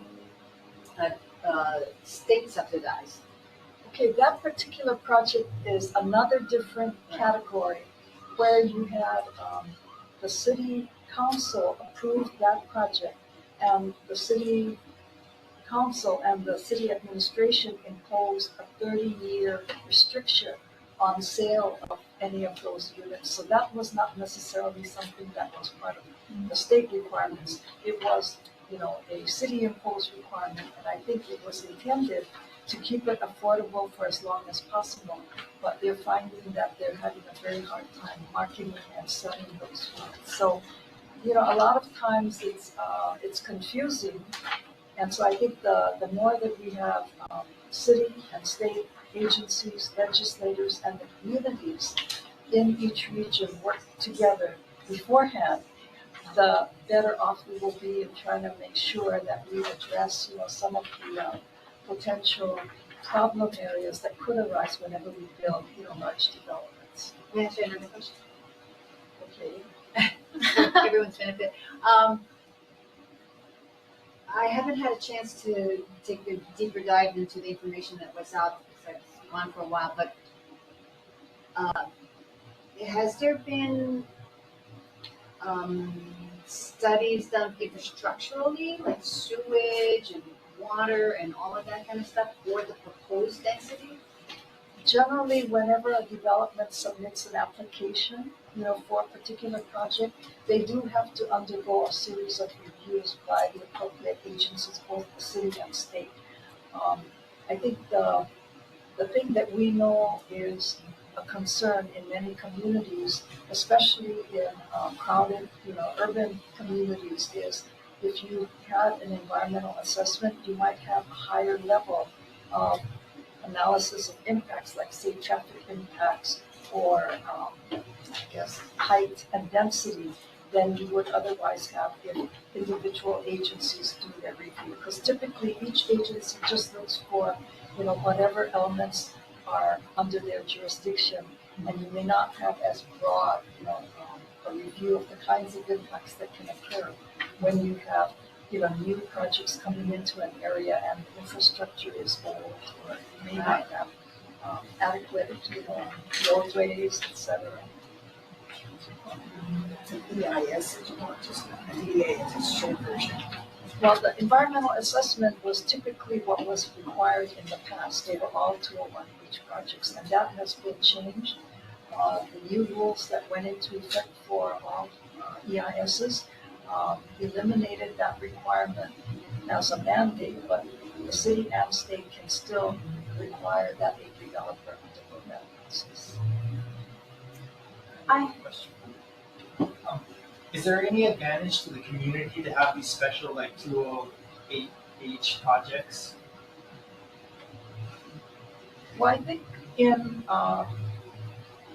the case of certain projects, if you have a lot of review of the project beforehand and you can evaluate traffic impacts and all of those kinds of things methodically, then oftentimes 201H projects do introduce a new level of affordable housing into areas that are really suffering, a deficit. There is one 201H project that I believe is pending or just passed one of the zoning committees, which is proposed for the corner of Pikicoy and Young Street, which is going to be roughly the same size as the Halikawila Place project in Kaka'ako. And that particular project, I think is a good combination of different sizes of the apartments. They are looking to accommodate families rather than simply studios or, one bedroom. So I think, and they are providing parking. They have a separate parking tower that is part of that project. So, I think it's a mixed bag. You have to kind of take a look carefully and, really review as many of the potential impacts that you expect to see. I have a question. Based on your experience in navigating all of these things, I'm not sure how best to approach sort of the comments and the feedback that I have based on what I've been reading for the primary urban centered development plan. So I think a lot of this, we've heard, of course, in our neighborhood board meetings, how much of our concerns are about traffic and cars and abandoned cars and too many cars and pedestrians' deaths, and I agree. But I think without having more comment or collaboration for high frequency public transit as a part of this, I sort of saw that lacking in the primary urban plan. So we want to increase density, and I agree with that. I want housing for my community, and I also want less of a reliance on vehicles for my community. And so I'm not sure what the best approach would be to be able to voice support for something like that and help come to a solution to support something like that. Well, I think you could articulate, a concern that because of the level of traffic and congestion, within your region, you would like to see a greater emphasis on providing additional transit alternatives and solutions. And particularly, in this neighborhood, I know that we do have a lot of older residents, and so pedestrian crossings were something that former council member Kobayashi and I were very concerned about at the time that the city first began removing a lot of mid-block crosswalks on King Street. And part of the rationale there was that the, I guess for federal funding, highways and roadways, they have to comply with federal standards. And so many of those mid-block crosswalks on King Street and even in this McCully Mōʻiliʻili area had been painted, at a time prior to the current requirements. And so the city's solution at that time was simply to remove them, which did not really eliminate the problem. It kind of made things a lot more hazardous.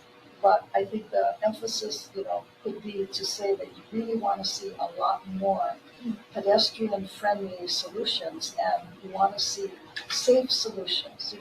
One thing that we've been very encouraged by is those types of crossing lights. They call them rapid response flashing beacons. If you drive, well, the one at Times Market on King Street is kind of a giant one. There are much smaller types of pedestrian, activated lights, like the one in Kaka'ako near Whole Foods, where pedestrian activates the light, and they can also be solar powered. And so those are much less costly, and they are not as difficult to implement.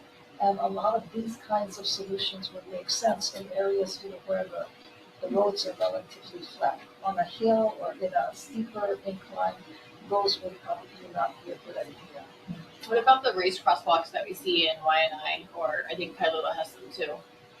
Well, if there are locations that you think would benefit from some sort of device to slow things down, you can also mention where you think the city and state need to take a closer look at improving safety in that location. On Pensacola Street, one of the solutions that the city and state did implement was a series of those pedestrian bumps. And I think so also on Kapiolani Avenue. I welcome your invitation to connect me to other people who are looking to articulate these things. Okay, well, thank you very much for your. The driving force for you and other senators that are working with you to promote something like the 201H project, the motivation behind it, has it anything to do with affordable housing for Hawaiians? I really can't say. I think that I'm not being a racist issue, but right now, droves are leaving the islands, especially young people, because they can't afford it. And so when you say affordable housing, and you introduced a spread of 30%, 80%, you gave Paul.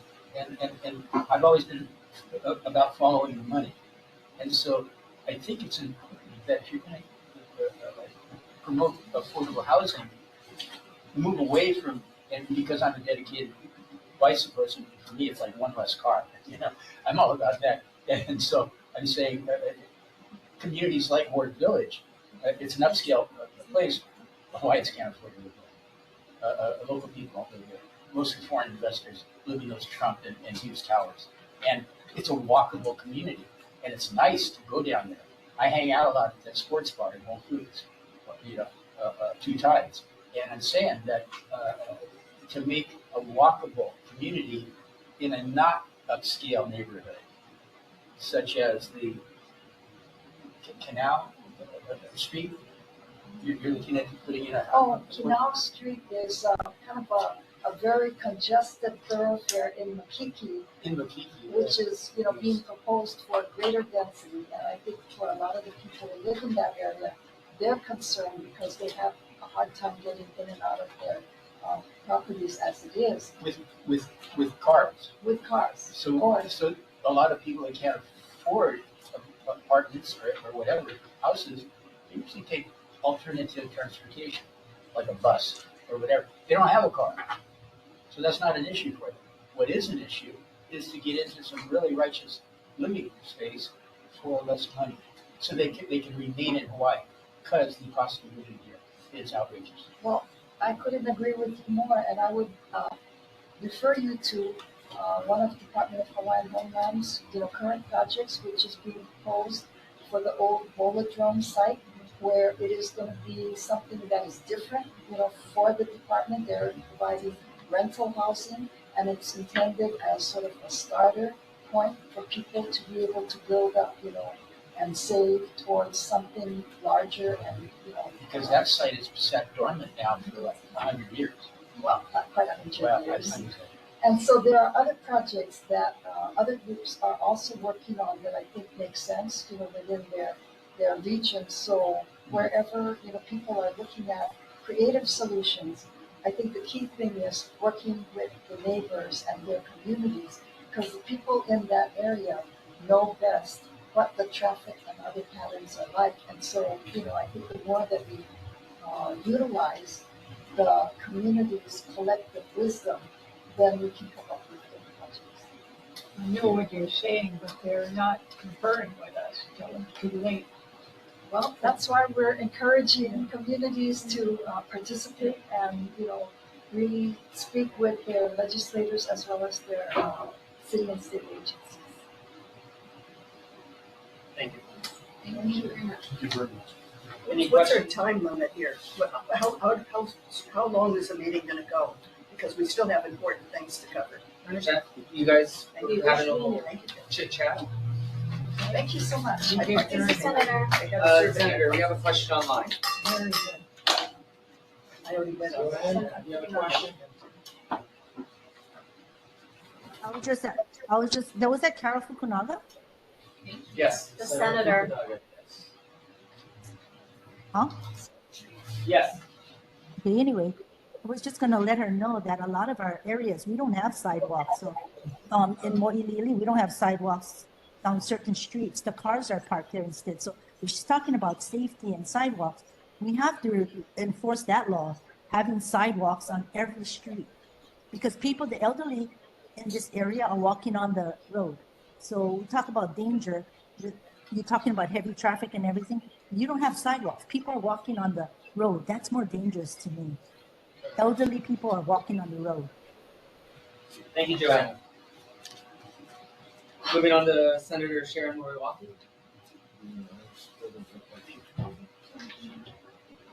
Representative Garrett.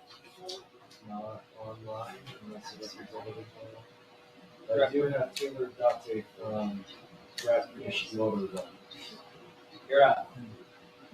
Hey. Aloha board. Thank you folks for including us in the meeting today. As Chastity from Councilman Say's office, we were able to join them on the community walk earlier this month or last month. And so, yeah, it was really great to see firsthand some of the issues that are facing both the city and state. But I'm here to take any questions from my boss. Thank you. Any questions from the board? In public? Online? Thank you, Taylor. Me, I have a question. What's your question, Joanne? Taylor, do you answer the telephone there? Because I've called your office. Yes, I do. Which office are you in now? We're in our office, but yes, I receive your messages. No, the phone did not even connect. So I wondered if you guys are still in the office. We are still in office. And when are you moving over to city and county? In January, but technically we're moving out currently because of we're going to vacate by November 5th. Okay, so to get a hold of you, where do you call? You're welcome to continue calling the line. It should be connected. And then you're welcome to email us. But I've been CC'd on your emails, so we've been keeping note of those. No, you can. Next agenda item. Any other questions? No. Moving on to Representative Tam. Rep. Tam couldn't join us tonight. So moving on to number 8, resident and community concerns. Yes. Can I please? I'm sorry. She's been starting my family's like, my apologies. I'm just like jumping over here. All right. Thank you very much for allowing us to be here. My name is Sherry Hauser, currently employed at the Hilton Hawaiian Village for the last 18 years. Hilton Hawaiian Village is a Unite Here Local 5 union property. Our union contract is up. It's been up for many months. We've unsuccessfully negotiated. 1,800 of us, as you probably have seen in the news, walked off our jobs on the 24th of September. So it's been 28 days, and we're in a labor dispute. We're striking. It's hard work. We're, walking back and forth, chanting, singing on the picket line, crying, trying to, keep our financial disparities, at the forefront. It takes a village to come together, and we're marching in solidarity. Hilton, just some background information in regards to them. Hilton Wine Village is no longer owned by Hilton Hotel. They were purchased by Park Hotel and Resorts. It's a mainland real estate investment trust. It consists of 41 of premium brands, pretty much cherry-picked locations along the U.S. market, Hilton, Hyatt, Marriott, and they yield a very high revenue profit for their shareholders. So Park took advantage of us after COVID with cuts to staffing, guest services, our perks, our amenities, cuts that affected our workload in all departments and jeopardized a safe working environment for us. Every day, thousands of us hospitality workers struggle to get ahead, and we can't provide the same level of service for our guests, the level that they deserve, they pay for.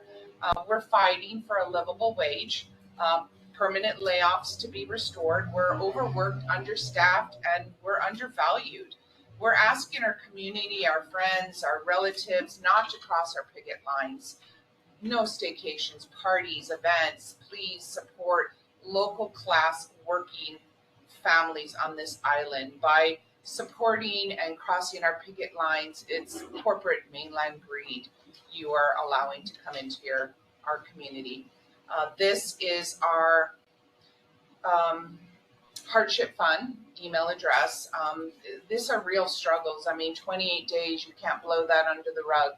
We're at that point in time where our rent, our mortgages, our kids' college, private schools, all of this is up for grabs. Another month is, going to pass soon. So if anyone would love to support us, we would appreciate any support we can get from the community. And again, we ask that you not, cross our picket lines. Thank you. I see Joanne's hand is up. No question. Okay. All right. Well, thank you very much. I appreciate your time. Quick question. Yes, sir. Are you doing like a GoFundMe anything? Well, this is part of it. So this hardship fund are a lot of the different local communities, not only other unions, but community, just wanting to support community. So you can go on to this and donate, whether you're going to donate it monetary wise, you want to drop off some bottled water, some oranges. We've had people drop off snacks for us, or just come on out on our picket lines and help us, support us. Put on a sign, soapbox for us. Tell us, what the community means to you and, stuff like that. It is Unite. Yes. Unite. Village employees, 1,800 of them. Right. Unite here is our local union. It's a very large union, and that is part of what Hilton Hawaiian Village is under. And who is included in the union? Is it people who work at the various stores? So it would be our housekeeping, front office, the maintenance department, valet, bell desk, food and beverage, from banquets to our cooking staff. You name it, some accounting staff as well. So really what's left at the Hilton are just people that have crossed the line, that have decided to take employment, and managers from a whole bunch of different hotels are now there trying to pick up the slack of what 1,800 of us. So far, of course, they have no daily housekeeping. They've shut down a couple restaurants, and they have limited the time that they will be at the various different desks helping incoming guests. So incoming guests, unfortunately, it's not it's kind of not a resort feel anymore. It's sort of a self-service. We're telling folks if you wanted to stay at an Airbnb, you should have booked an Airbnb. So approximately how many rooms? They've got 3,000. It's actually about 2,800. How many About rooms do 3,000. we have? Close to 3. Correct. Yes, sir. You know, It's almost 4,000. 4,000. Do you know the approximate occupancy rate right now? We can't really guess so much what it could be, really. I mean, we're hoping it's zero, you know? You're not crossing the picket line to We're check. not crossing it, but we have observed as we're doing our rounds around the property that we do notice less people at some of the facilities like the pools and the restaurants. There's chairs that are normally always occupied. And this is a convention month. It is not a slow month. You know, typically, Waikiki is around 70%, I would assume, during this time, October, November. Yeah.